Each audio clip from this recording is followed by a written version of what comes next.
بسم اللہ الرحمن الرحیم۔ السلام علیکم۔ خلیفہ دوم حضرت عمر بن خطاب رضی اللہ عنہ کا شمار ان جلیل القدر صحابہ کرام رضی اللہ عنہ میں ہوتا ہے جو نبوت کے ابتدائی سالوں میں اسلام لائے۔ آپ رضی اللہ عنہ عشرہ مبشرہ میں سے ہیں۔ حضرت عمر بن خطاب رضی اللہ عنہ کے قبول اسلام کے بعد اللہ نے مسلمانوں کو تقویت بخشی۔ مسلمان مکہ مکرمہ میں علانیہ نماز ادا کرنے لگے۔ آپ کی بیٹی حضرت حفصہ رضی اللہ عنہ ام المومنین ہیں۔ آپ رضی اللہ عنہ کی رسول اللہ صلی اللہ علیہ وآلہ وسلم سے محبت کے بہت سے واقعات احادیث کی کتب میں درج ہیں، جن میں سے چند درج ذیل ہیں۔ فتح مکہ کے موقع پر ابو سفیان کو پناہ دینے کا واقعہ۔ فتح مکہ کے موقع پر رسول اللہ صلی اللہ علیہ وآلہ وسلم کے چچا عباس رضی اللہ عنہ ابو سفیان کو لے کر رسول اللہ صلی اللہ علیہ وآلہ وسلم کی خدمت میں حاضر ہوئے۔ انہوں نے حضور سے عرض کیا، اے اللہ کے رسول صلی اللہ علیہ وآلہ وسلم، میں نے ابو سفیان کو پناہ دے دی۔ حضرت عمر بن خطاب رضی اللہ عنہ اس موقع پر موجود تھے۔ انہوں نے عرض کی، اے اللہ کے رسول صلی اللہ علیہ وآلہ وسلم، اس اللہ کے دشمن نے آپ کو بہت ایذا پہنچائی، مجھے اجازت دیں کہ میں اس کا سر اڑا دوں۔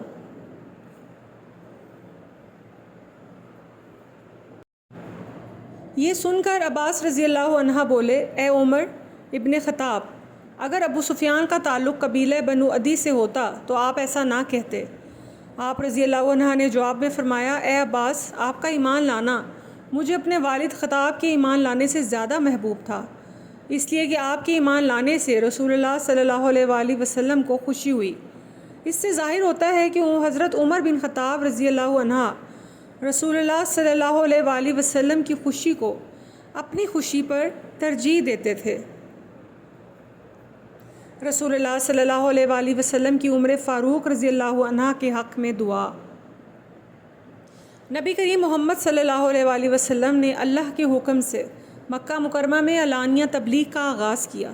انہوں نے جب مشرکین اور کفار مکہ کو اسلام کی دعوت دی تو وہ ان کے سخت دشمن ہو گئے۔ عمر فاروق بن خطاب رضی اللہ عنہ اس زمانے میں نوجوان تھے۔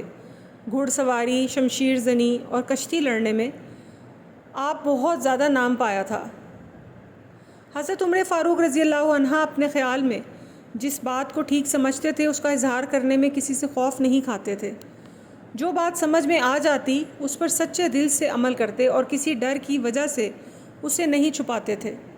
حضرت عمر کی انہی خوبیوں کی وجہ سے رسول خدا محمد صلی اللہ علیہ وآلہ وسلم نے بارگاہ الہی میں دعا فرمائی، اے رب ذوالجلال، عمر کی ذات سے اسلام کو قوت اور عزت عطا فرما۔ رسول اللہ صلی اللہ علیہ وآلہ وسلم کی یہ دعا ایسے قبول ہوئی جس کا کسی کے وہم و گمان میں بھی نہیں تھا۔ حضرت عمر فاروق رضی اللہ عنہ اپنے خیال میں جس بات کو ٹھیک سمجھتے تھے اس کا اظہار کرنے میں کسی سے خوف نہیں کھاتے تھے۔ جو بات سمجھ میں آ جاتی تھی اس پر سچے دل سے عمل کرتے تھے اور کسی ڈر کی وجہ سے اسے نہیں چھپاتے تھے۔ حضرت عمر کی انہی خوبیوں کی وجہ سے رسول خدا محمد صلی اللہ علیہ وآلہ وسلم نے بارگاہ الہی میں دعا فرمائی، اے رب ذوالجلال، عمر کی ذات سے اسلام کو قوت اور عزت عطا فرما۔ رسول اللہ کی یہ دعا ایسے قبول ہوئی جس کا کسی کو وہم و گمان بھی نہیں تھا۔ رسول اللہ صلی اللہ علیہ وآلہ وسلم کے قتل کا ارادہ۔ جب حضرت عمر فاروق کو معلوم ہوا کہ محمد صلی اللہ علیہ وآلہ وسلم بتوں کو برا کہتے ہیں اور لوگوں کو نئے دین کی طرف بلاتے ہیں تو وہ سخت ناراض ہوئے اور اپنی تلوار لے کر رسول خدا صلی اللہ علیہ وآلہ وسلم کو قتل نعوذ باللہ کرنے کے ارادے سے نکل کھڑے ہوئے۔ عمر فاروق کی بہن اور بہنوئی کا ایمان لانا۔ آپ ہاتھ میں تلوار لیے جا رہے تھے کہ ایک شخص آپ کو راستے میں ملا۔ اس نے آپ کے ہاتھ میں تلوار دیکھ کر پوچھا، عمر کہاں کا ارادہ ہے؟ آپ نے جواب دیا، محمد کو قتل نعوذ باللہ کرنے جا رہا ہوں۔ اس شخص نے کہا، عمر پہلے اپنے گھر کی تو خبر لو، تمہارے بہن اور بہنوئی دونوں مسلمان ہو چکے ہیں۔ یہ سننا تھا کہ عمر فاروق کی غصے سے انتہا نہ رہی۔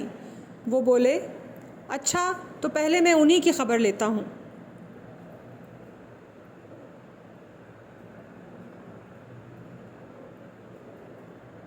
یہ کہہ کر انتہائی غصے میں سیدھے اپنی بہن کے گھر پہنچے۔ تلوار آپ کے ہاتھ میں تھی۔ آپ کی بہن اور بہنوئی دونوں قرآن مجید کی تلاوت کر رہے تھے۔ آپ کی آواز سن کر انہوں نے خوف کے مارے قرآن مجید کے اوراق چھپا دیے۔ دروازہ کھلا، عمر فاروق اندر داخل ہوئے اور نہایت غصے سے پوچھا، تم لوگ کیا پڑھ رہے تھے؟ انہوں نے ٹالنا چاہا تو آپ کو اور زیادہ غصہ آیا اور اسی عالم میں آپ نے اپنی بہن اور بہنوئی کو مارنا شروع کیا۔ اور دونوں کو اتنا مارا کہ وہ لہو لہان ہو گئے، بہن کے سر سے خون بہنے لگا۔ وہ بھی آخر آپ ہی کی بہن تھی، کہنے لگی اے عمر تم چاہے ہمیں جان سے مار ڈالو لیکن ہم اسلام کو کبھی بھی نہیں چھوڑیں گے۔ بہن کی یہ بات سن کر عمر فاروق کچھ نرم پڑ گئے اور پوچھا کہ جو تم پڑھ رہے تھے مجھے بھی سناؤ۔ قرآن مجید کی آیات نے عمر فاروق کے دل کی حالت بدل دی۔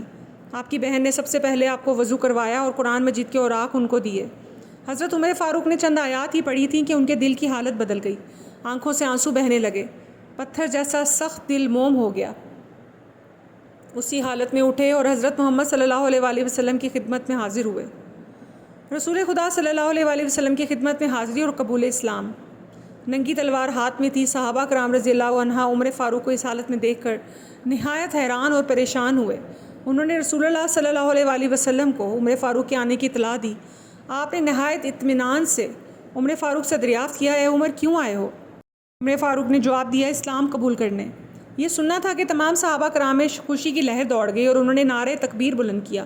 آپ رضی اللہ عنہ اسی وقت کلمہ پڑھ کر مسلمان ہو گئے اور یوں دعائے رسول صلی اللہ علیہ وآلہ وسلم نے شرف قبولیت پایا۔ مسلمانوں کا اعلانیہ باجماعت نماز ادا کرنا۔ حضرت عمر فاروق رضی اللہ عنہ کا مکہ مکرمہ میں بہت رعب تھا۔ بڑے بڑے بہادر آپ سے ڈرتے تھے۔ آپ کے اسلام لانے سے پہلے مسلمان چھپ کر نماز پڑھتے تھے کیونکہ وہ تعداد میں کم تھے۔ اسلام قبول کرنے کے بعد حضرت عمر فاروق رضی اللہ عنہ نے رسول اللہ صلی اللہ علیہ وآلہ وسلم سے فرمایا یا رسول اللہ کافر کھلا کھلم اپنے بتوں کی پوجا کرتے ہیں تو ہم کیوں ڈریں؟ ہم بھی کھلم کھلا اپنے خدا کی عبادت کریں گے۔ چنانچہ سیدنا عمر رضی اللہ عنہ کعبہ تشریف لائے، اذان دی گئی اور تمام مسلمانوں نے باجماعت نماز ادا کی۔ حضرت عمر فاروق رضی اللہ عنہ کی وجہ سے کفار مسلمانوں کو نہ روک سکے۔ سیدنا عمر رضی اللہ عنہ کی اسی بہادری کی وجہ سے رسول خدا نے آپ کو فاروق کا لقب دیا، اس لیے کہ آپ کی بہادری کی وجہ سے کفار اور مسلمانوں کا فرق ظاہر ہو گیا۔